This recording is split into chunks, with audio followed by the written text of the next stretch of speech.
வணக்கம். தீபமலையார் செய்திகளுக்காக செய்தி வாசிப்பவர் வித்யா. திருவண்ணாமலை புதிய பேருந்து நிலையத்தில் மகளிருக்காக தனி ஆட்டோ ஸ்டாண்ட் அமைத்து பாதுகாப்பு வழங்க கோரிக்கை.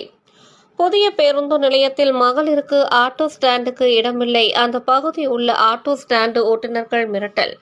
திருவண்ணாமலை மத்திய பேருந்து நிலையத்தில் ஆட்டோக்கள் இயங்கி வந்தது. தற்போது புதிய பேருந்து நிலையத்தில் ஆட்டோ ஸ்டாண்ட் அமைக்கப்பட்டு ஆட்டோ ஸ்டாண்ட் இயங்கி வந்தது. இந்த நிலையில் புதிய பேருந்து நிலையத்தில் மகளிர் ஓட்டும் ஆட்டோக்கள் அந்த பகுதியில் சென்று பயணிகளை ஏற்றபோது அங்கு இருக்கிற ஆட்டோக்காரர்கள் இந்த பகுதியில் மகளிருக்கு இடமில்லை என தெரிவித்தனர். மேலும் புதிய பேருந்து நிலையத்தில் மகளிர்கள் ஆட்டோ ஸ்டாண்ட் இயக்க வேண்டும் என்று பொதுமக்கள் கோரிக்கை வைத்தனர். அதன் அடிப்படையில் மகளிர்கள் அந்த பகுதியில் ஆட்டோ ஸ்டாண்டுக்கு நிறுத்த முயன்றபோது அங்கு இருக்கும் ஆட்டோக்காரர்கள் மகளிர் இந்த பகுதியில் ஆட்டோ ஓட்டக்கூடாது எனவும், உங்களுக்கு இந்த இடத்தில் ஸ்டாண்ட் இல்லை எனவும், ஒருமையில் தகாத வார்த்தையில் பேசுவதாகவும் மிரட்டுவதாகவும் தெரிவித்தனர். மேலும் ஆட்டோ ஓட்டும் போது மகளிர்கள் திருவண்ணாமலை மாவட்ட காவல் கண்காணிப்பாளர் அலுவலகத்தில் நேரில் சென்று புகார் மனு அளித்தனர். அந்த மனுவில், நாங்கள் பழைய பேருந்து நிலையத்தில் ஆட்டோ ஸ்டாண்டில் இயங்கி வந்தது. அதன் பின்னர் தற்போது புதிய பேருந்து நிலையம் திறக்கப்பட்டு பேருந்து நிலையம் எதிரில் ஆட்டோ ஸ்டாண்ட் திறக்கப்பட்டது.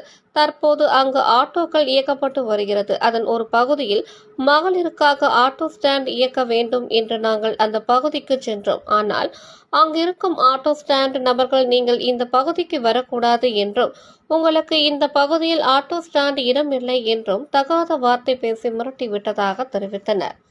மேலும் பொதுமக்கள் மகளிர் ஆட்டோ ஸ்டாண்ட் புதிய பேருந்து நிலையத்தில் இயக்க வேண்டும் என அவர்கள் தெரிவித்த அடிப்படையில் நாங்கள் புதிய பேருந்து நிலையத்தில் ஆட்டோ ஸ்டாண்ட் அமைத்து தர வேண்டும். அது மட்டும் இன்று எங்களுக்கு பாதுகாப்பு வழங்க வேண்டும் எனவும் மாவட்ட காவல் கண்காணிப்பாளர் அலுவலகத்தில் நேரில் சென்று மனு அளித்துள்ளோம் என தெரிவித்தனர். தீபமலையார் செய்திகளுக்காக தலைமை ஆசிரியர் வி. மூர்த்தி.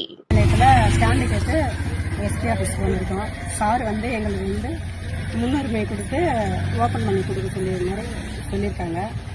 இப்போ லேடிஸுங்களாம் 15 பேர் இருக்காங்க. பஸ் ஸ்டாண்ட் உள்ள மிரட்டல் அதிகமாக இருக்குது. வெட்டிடுவேன், குத்திடுவேன், தகாத முறையில் பெண்களை பேசுகிறாங்க. அதனால் வர பிள்ளைங்க பாதி பேர் வெளியே போயிட்டாங்க. இருக்கிற பிள்ளைங்களுக்கு ஸ்டாண்டுன்னு ஒன்று கொடுத்தா நிறைய பேர் உள்ளே வருவாங்க. வர்ற கஸ்டமருக்கும் கொஞ்சம் பாதுகாப்பாக இருக்கும். எங்களுக்கு ஸ்டாண்டு மட்டும் ஏற்பாடு பண்ணி கொடுத்தா நல்லாயிருக்கும். யார் என்ன பேசுறது? உங்களை யார் திட்டுறது?